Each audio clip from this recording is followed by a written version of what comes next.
Salutare și bine v-am găsit la un nou vlog. Astăzi mergem la cabana Piatra Mare. Tore. Da, coborâm și cu tirolier, așa că da. Haideți să vedem.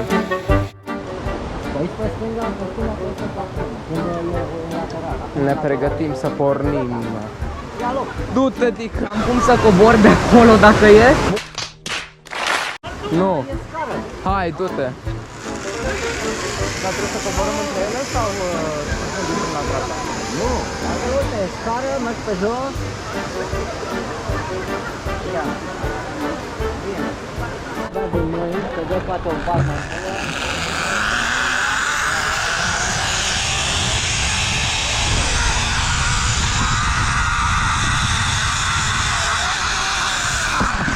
Așa doi, vedeți. E, și acum încotro.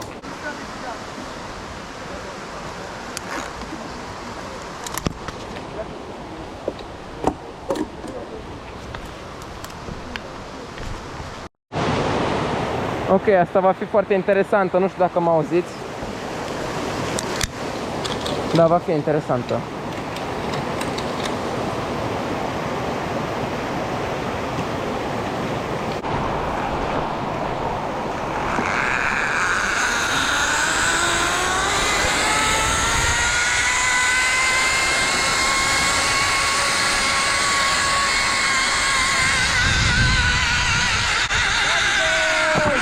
Mamă, mi-am prins. Bă, ți-am zis să stai! N-am auzit. Hai că Păi e de bine. ce nu te uita la semnele noastre? Am înțeles din contră. Păi nu mai înțelege ce nu-ți spunem. Hai. Vrei să te ia poliția? Vrei să te ia poliția? Vrei să te ia poliția? Nu, că suntem doi, e bine. Că e ce? Suntem doi, mamă. Sus. Păi suntem doi, dar eram trei. 2 + 2 is 4, -1, that's 3, quick maths.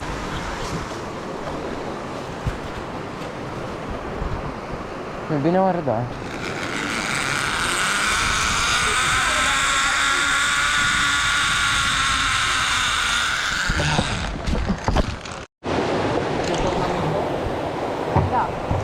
Capul era pe stânga sau pe dreapta? Pe stânga.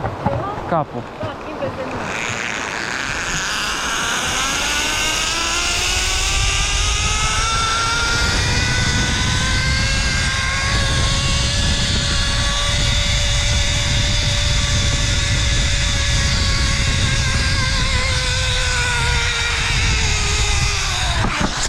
Ma. Uai, leu. Mamă, asta e dură rău.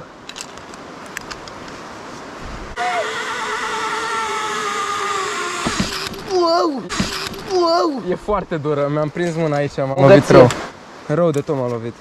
Bă, Davide, Ah, vezi tu, ah. you must be aware of it before you go on the Tyrolean. Uite-o pe Jean-Jean. Jean-Jean. Or the Jean-Jean. Where's the next one, Tendo? Nu știu, m-am blocat aia, ba nu, gata. Astea sunt cam degeaba așa. Scăriță. Căpriț. Scăriță de căpriță. Să nu-mi zici că facem bullshit-ul ăsta. N-am dat cu capul. Mai e cineva acolo? Nu cred. Da. Mama natură.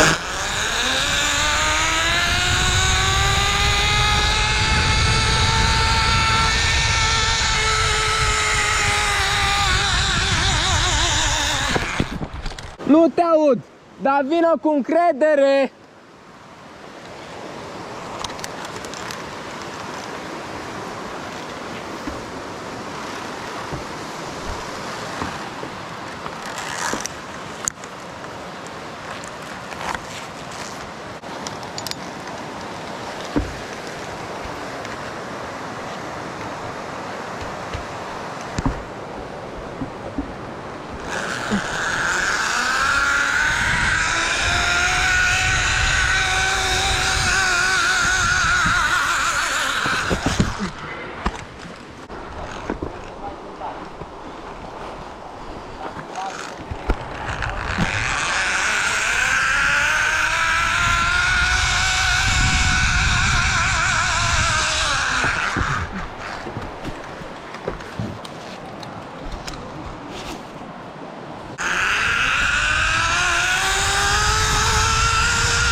Dani, Davide, mi-o plătești? păi ți-am plătit-o deja. Nu, mi-o plătești. Dar stai să vezi aici copilul, ia uite scara asta, o vezi? Așa. Așa, sunt vreo 20 de metri până jos copilul. Unde au zis că de la Salvamont? Așa au crezut unii că de la Salvamont. De la ce? De la Salvamont. Nu știi ce Mamă, cum dracu se coboră? Nu știu, sunt unii într-o mașină aici destul de shitty. Ah, hai că nu e așa de rea. O scară, copile. Nu spunem una acolo. It's a ladder. Dar măcar ai de ce să te ții la asta? Da, stai că trebuie să... Vedeți. Dacă picăm, nu picăm de toți. Mi se pare corect? Și trebuie să ne dăm și pe aia la video. Da. Păi de ce? Păi că ai plătit. Vrei să-ți dau bacșișul înapoi? Nu. Are you sure? Da. Oh. Vezi că asta...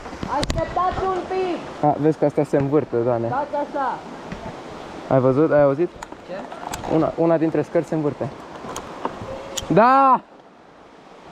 Se coboară pe aici, nu te au foarte bine. Nu auzim! Stați acolo!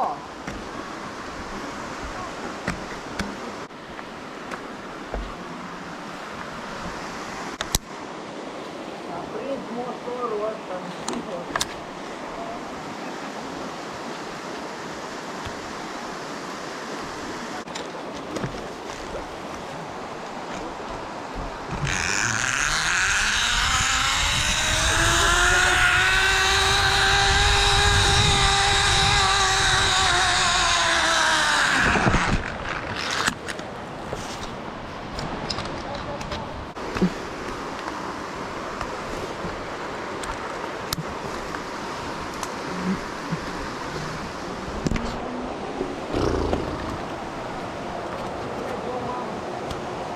Tu ai luat-o pe jos?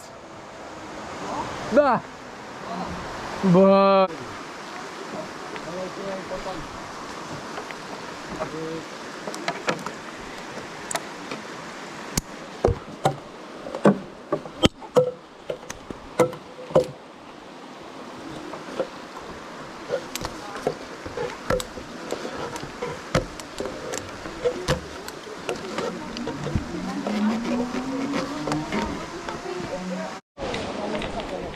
Tot pe jos, mă, tot pe jos. Tot pe jos, pe bune. Tot pe jos. Na, de ce? De ce? Na, și poți pe jos.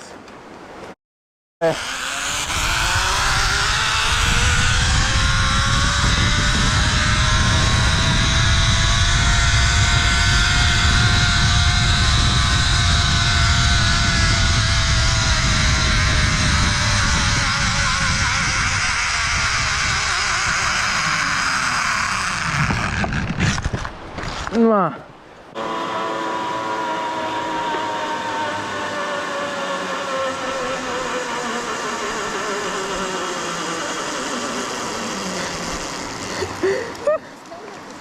Nu?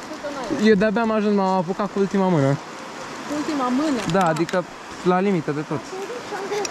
Eu? Păi te-am așteptat. Nu vorbesc serios, chiar te-am așteptat. Credeam că rămâi aici și chiar ai rămas. Uite cum ai refăcut-o deja. Adică credeam că o să... Cum se cheamă? Că o să... E bine, da. Ce vrei să vii să mă tragi sau ce care vrei? Nu, dar vreau să te filmez măcar. Oleu!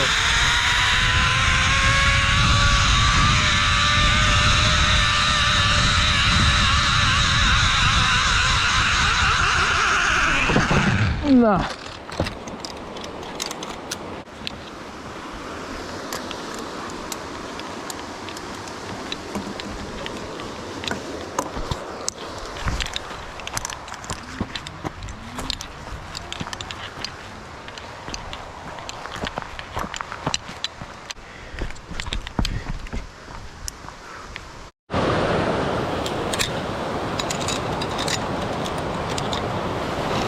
Oleu, ce mișto e pe aici.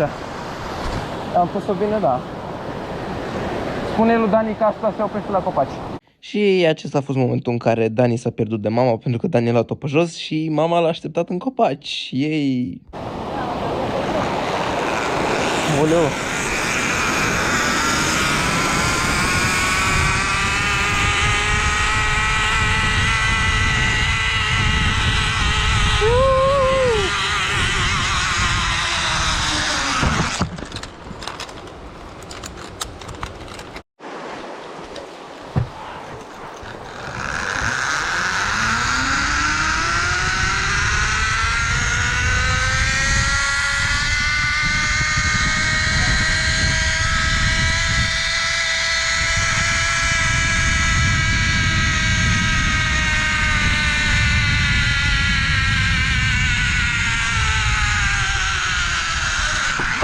Da. Surprise, motherfucker! Da, deci Dani ne aștepta la cabană, lol. There we go! Am ajuns la 7 scări în sfârșit după tiroliană. Da, probabil că nu o să auziți absolut nimic, așa că trebuie să urlu. Și dacă vorbesc prea tare o să mă dau pe mut și o să pun muzică peste. Dar ideea se prezintă așa, uite, asta e cascada Bigger. Mă rog, nu e, vă dați seama. Da, seamănă. Acum urcăm niște trepte, revenim de sus. Da. Nu știu dacă mă auziți, dar uitați aici. Și aici. Trebuie să urcăm. E un canion în toată regula, vai de capul. Cred că o să mă stropesc la un moment dat. Ia uite la ea.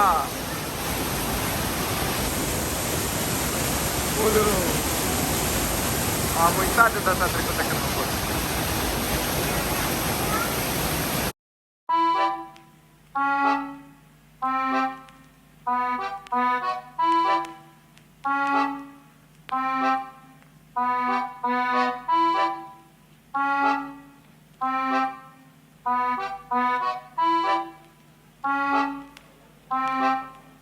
Enchanté.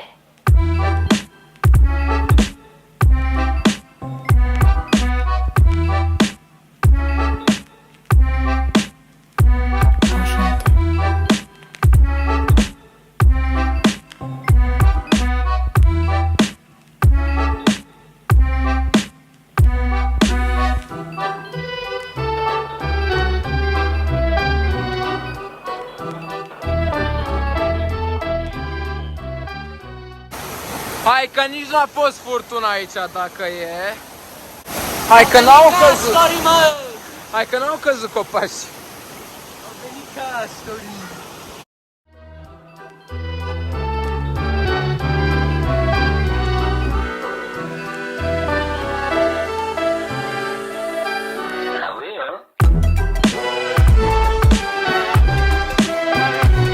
Enchanté.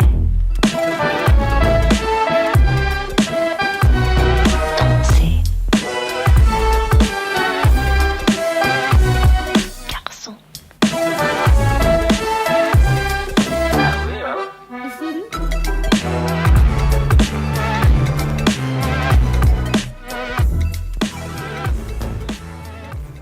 Ia uitați ce stânci. Foarte pe scurt, după 5 ore de urcare, a venit o grindină și o ploaie, fix cu 10 minute, 10-20 de minute înainte să ajungi la cabană. Și cireașa de pe tort, cabana era închisă, dar nu de tot, adică n-aveai voie să intri, dar puteai să-ți comanzi ceva și noi am aflat asta de-abia după ce au venit alții din urmă, care ne-au ajuns din urmă și și-au comandat și ei ceva. Și atunci ne-am dat și noi seama că puteam să comandăm. Chiar dacă a fost ploaie și e rece, ne-am întâlnit cu domnul Magaru. Domnul Magaru. Toate urechea. Bravo. Bravo. Măgari între ei. Wait a minute. Nu, Măgarul și David. Nu, David și Măgarul. Și urechile, uite ce urechi. Măgaru și tipul necunoscut. Aha. Asta undeva la cabana Bună Ziua. La cabana Bună Ziua? Piatra, da, cabana Bună Ziua. Pe care e închisă. Care e închisă, dar tot a fost aici de o ploaie destul de rece. Și Brașovul se vede de aici.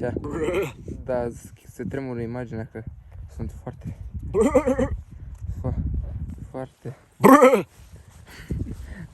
Foarte înghețat. Da. Ce faci, vulpe? Dar e frumoasă, mă. Coada e urâtă, da. E frumoasă coada. Ba nu? E cam gri. Dar oricum fața e foarte simpatică. Nu contează, o luăm cu noi la București. Nu, că mai trebuie să aduci ciorbă de fasole. Și acum merge. După o ploaie corespunzătoare, cu grindină, cu de toate, ne întoarcem acolo. Acolo. Revenim. După drum. Brad de Crăciun. Deci nimic încolo, în afară de dunga roșie. nimic încolo, în afară de grupul nostru. Ce caută un brad de Crăciun cu cadouri aici? Ce mai faceți noi în pădure la ora 9? În zonă populată de urși. Forță, Johnule. Am crezut că am văzut niște pași în pădure. Niște pași? Da. Ce fel de pași? Așa? Nu mi-am dat seama exact ce. Să vezi niște pași. Uite așa, am văzut ceva mișcându-se parcă. E altceva. Să fiu prință. Fluieră! Iar acum ca în orice film de animație din anii 60. În orice film de animație din anii 60. În orice film de animație din anii 60 vine ursul, eu zic. E mai întunecat ca pe filmare, ca de obicei, adică de ce ar fi fost altfel. Am plecat la 10, la 10 eram aici și da, tot degeaba, că 11 ore mai târziu, tot aici suntem. Joacă pe asta. Nu eram chiar aici, într-un paralel. Mă rog, pe care mai bine l-am fi luat că e mai populat, probabil. Și da, și este mult mai rapid. Îți dă de drum pe stință acolo și ajunge.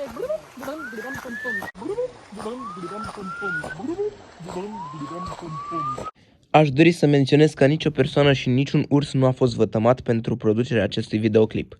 Așa că, hai, salut!